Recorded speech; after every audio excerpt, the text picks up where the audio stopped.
प्रिय विद्यार्थियों, मैं doctor Lokendra Kumar, assistant professor Hindi, Shri Govind Guru राजकीय महाविद्यालय बांसवाड़ा, राजस्थान, अपने यूट्यूब चैनल अंतर्गत आपका हार्दिक स्वागत करता हूं। प्रिय विद्यार्थियों, आज हम भाषा विज्ञान अंतर्गत एक बहुत महत्वपूर्ण प्रश्न अर्थ परिवर्तन विषयक पढ़ेंगे। अर्थ परिवर्तन के विभिन्न कारण होते हैं। उन कारणों से सामान्यतः हम देखते हैं कि एक ही शब्द के प्रकारांतर से अर्थों में परिवर्तन हो जाता है। प्रत्येक भाषिक इकाई का अर्थ होता है, किंतु ये जो अर्थ होता है वो हमेशा एक ही नहीं रहता है। उस अर्थ में समय, स्थिति या स्थान की वजह से परिवर्तन हो जाता है। जैसे अब देखिए, आकाशवाणी का सामान्य अर्थ हम देववाणी से लेते थे, अर्थात प्राचीन समय में हिंदू धर्म मान्यता अनुसार जब देवता किसी को आशीर्वाद या चेतावनी आकाश से देते थे तो उसे आकाशवाणी या देववाणी कहते थे। आपको ध्यान में लाना चाहूँगा, जब कंस देवकी को विदा कर रहे थे उस समय आकाशवाणी हुई थी। कालांतर में क्या हुआ कि रेडियो शब्द था और रेडियो का कोई उपयुक्त हिंदी शब्द नहीं था, तो कविवर सुमित्रानंदन पंत ने रेडियो के लिए आकाशवाणी शब्द का प्रयोग किया और अब हम देखते हैं कि रेडियो के लिए आकाशवाणी शब्द प्रचलित हो गया। इसी तरह एक शब्द है जंघा। संस्कृत में जंघ शब्द का अर्थ है घुटने के नीचे का पाँव, लेकिन आज हम हिंदी में जब जंघ शब्द को देखते हैं तो जंघा घुटने से ऊपर वाले पैर के लिए प्रयुक्त होता है। इस प्रकार हम देखते हैं कि भाषाओं में परिवर्तन हो जाता है। एक शब्द इसी तरह है गंवार। गंवार शब्द वास्तव में गांव में रहने वाले व्यक्ति के लिए प्रयुक्त होता था, किंतु धीरे धीरे गंवार शब्द का प्रयोग असभ्य या अनपढ़ के लिए होने लग गया। इस प्रकार भाषाओं में भाषा के अर्थों में परिवर्तन होता रहता है। हम कुछ कारणों को जानने समझने का प्रयास करेंगे। अर्थ परिवर्तन का पहला कारण है बल का अपसरण। बल का अपसरण से तात्पर्य है किसी शब्द के उच्चारण में किसी एक ध्वनि पर बल देने से शेष ध्वनियाँ कमजोर पड़कर लुप्त हो जाती हैं। हम देखते हैं प्रायः हम जिन शब्दों का प्रयोग करते हैं तो किसी शब्द के किसी एक वर्ण पे जोर देते हैं और उसका लघु मार्ग खोजते हैं। धीरे धीरे क्या होता है कि उस शब्द में जिस ध्वनि पर जोर पड़ता है, जिस वर्ण पे जोर पड़ता है, वह प्रयुक्त होता है और अन्य ध्वनियाँ लुप्त हो जाती है। जैसे उपाध्याय शब्द है, उपाध्याय धीरे धीरे ओझा बन गया। इसी तरह अर्थ पर भी अगर बल लगता है तो उसमें भी परिवर्तन हो जाता है। जैसे गोस्वामी शब्द है, गोस्वामी का प्रारंभ में अर्थ था बहुत सी गायों का स्वामी, लेकिन धीरे धीरे यह सम्मानजनक शब्द बन गया और माननीय या श्रीमान के स्थान पर जो साधु प्रवृत्ति का जो श्रेष्ठ व्यक्ति होता था उसके लिए गोस्वामी शब्द प्रयुक्त होने लग गया, जैसे गोस्वामी तुलसीदास। दूसरा कारण है वातावरण में परिवर्तन।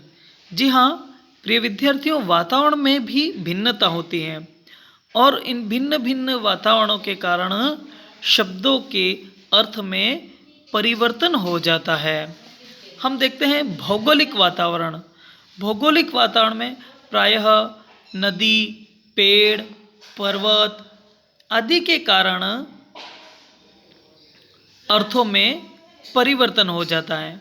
हम किसी एक स्थान पर रहते हैं, वहाँ जिस पेड़ या नदी का नाम प्रचलित होता है, प्रायः दूसरे स्थान पर जाकर के भी उसी शब्द का प्रयोग करने लग जाते हैं और वो किसी और चीज़ के लिए होता है, तो ये अर्थ में परिवर्तन हो गया। जैसे वेदों में उष्ट शब्द जंगली बेल के लिए प्रयुक्त हुआ है, लेकिन हम देखते हैं रेगिस्तान में वही उष्ट शब्द ऊंट बन गया और ऊंट के लिए प्रयुक्त होने लग गया। सामाजिक वातावरण, घर परिवार में प्रचलित शब्दों का प्रयोग भी हम देखते हैं तो अर्थ में परिवर्तन हो जाता है। जैसे सामान्य भाई बहन शब्द है, घर में भाई बहन के लिए प्रयुक्त है, लेकिन किसी सभा में कोई नेताजी कहते हैं भाइयों और बहनों, तो वहाँ पर वह थोड़ा सा अर्थ वहाँ पर जो जन समुदाय उपस्थित है उनके लिए हो जाता है। इसी प्रकार पत्नी छुट्टी के दिन अपने पति को अरे भाई उठिए कहती है, तो वहाँ पर भाई का अर्थ बिल्कुल भी भाई का अर्थ नहीं है, वहाँ पर वह सिर्फ एक संबोधन हो जाता है। तो इसी प्रकार हम देखते हैं बहुत से ऐसे शब्द होते हैं जिनके अर्थों में परिवर्तन हो जाता है।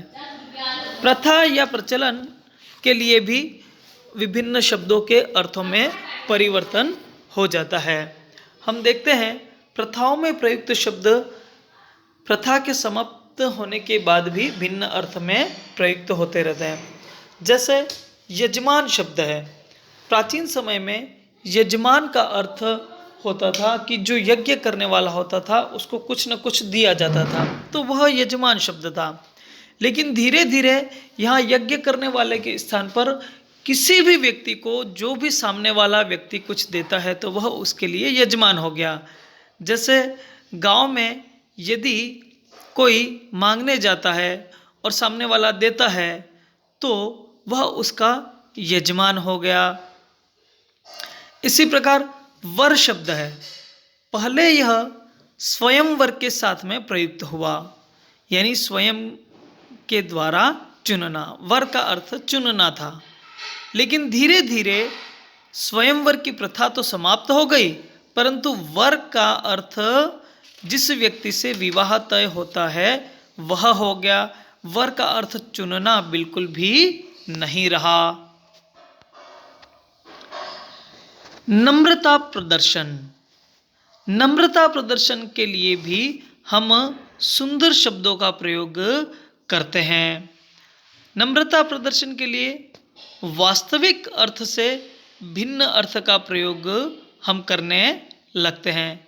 जैसे हम किसी को कहेंगे कि तुम मेरे घर आना, अब आना ना कह करके हम उसको कहते हैं कि आप हमारी कुटिया को पवित्र कीजिए। अब पवित्र का अर्थ बिल्कुल भी आना नहीं है, लेकिन यह नम्रता प्रदर्शन के लिए पवित्र शब्द का प्रयोग हुआ। ऐसे ही आपका घर कहाँ है उसकी वजह हमने कह दिया कि आपका दौलत खाना कहाँ है। ऐसे या फिर आपका गरीब खाना, व्यक्ति सामने वाला कहता है अपना घर भले कितना भी विशाल क्यों न हो, लेकिन वो कहेगा कि मेरा गरीब खाना यह है। इसी प्रकार मेरे घर पर कभी आकर के खाना खाइए, ऐसा ना कह करके हमने कहा कि हमारे घर भी कभी जूठन गिराइए। तो इस प्रकार नम्रता प्रदर्शन के लिए भी शब्दों के अर्थ में परिवर्तन हो जाता है। एक और उदाहरण है याद करना। आपने मुझे कैसे याद किया, यानी कैसे बुलाया। तो ये नम्रता प्रदर्शन है। आधार सामग्री के आधार पर वस्तु का नाम।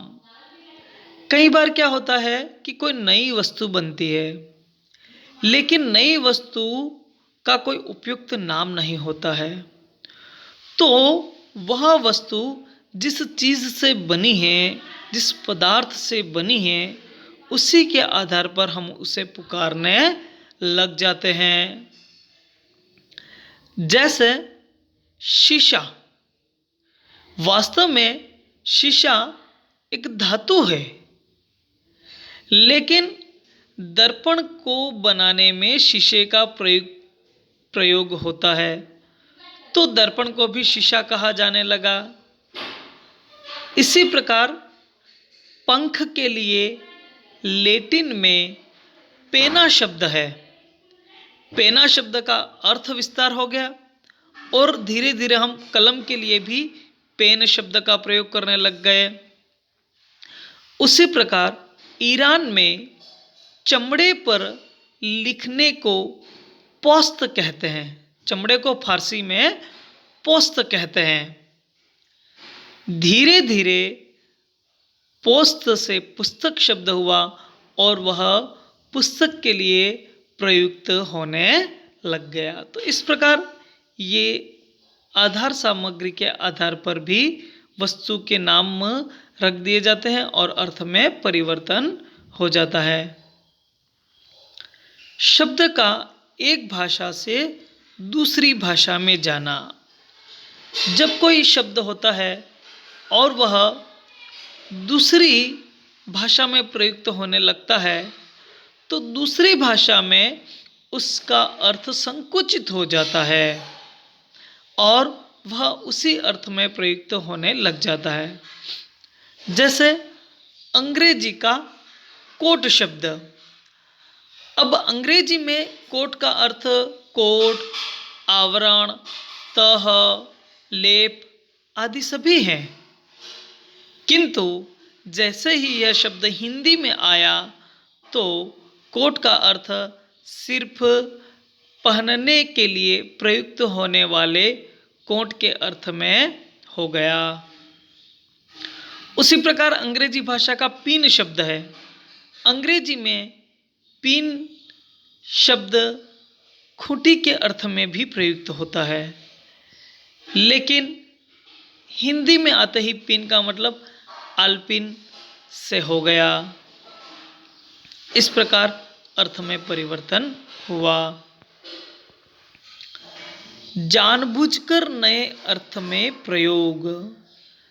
कभी कभार हम आवश्यकता पड़ने पर जानबूझकर किसी पुराने शब्द का नए अर्थ में प्रयोग करने लग जाते हैं। जैसे आकाशवाणी शब्द है। अब आकाशवाणी रेडियो जब आया तो अंग्रेजी में उसे रेडियो कहा गया। हिंदी में उसके लिए कोई शब्द पहले से तो प्रचलित था नहीं, तो रेडियो के स्थान पर आकाशवाणी शब्द प्रयोग में आ गया। इस प्रकार जानबूझकर के हमने नए अर्थ में इसका प्रयोग कर लिया।